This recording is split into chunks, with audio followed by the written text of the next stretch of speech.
Турк улс нь жилдээ 30 гаруй сая жуулчин хүлээж авдаг аялал жуулчлалын салбар нь харьцангуй хөгжсөн ор юм а.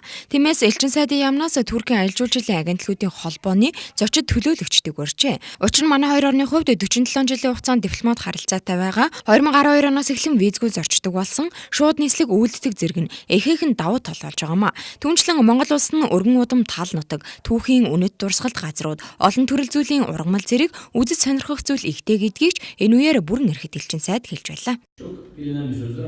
За нэг талаас бас дэлхийн хамгийн хүйтэн улсуудын нэг тооцогдох боловч одоо жилийн 365 өдрийн 300-д нь одоо нар үздэг одоо ийм сайхан орн байгаа. За одоо ургамлын бүтэц одоо амтны аймаг, ургамлын аймаг зэрэг одоо олон чиглэлээр одоо энэ байгальд дэлтэж аялал жуулчлалыг хөгжүүлэх боломжтой гэж. Нэгдүгээр гэх юм бол одоо соёлын харилцаа холбоо байна. Одоо яг гэх юм бол Монгол улсад одоо түүхэндээ Түргийн одоо хамгийн анхны төр улсууд байгуулагдаж байсан соёл, хэл одоо ёс уламжлалын хувьд гэсэндээ одоо бид маш одоо ойрхон. Тийм учраас одоо энийг бас дурдмаар байна.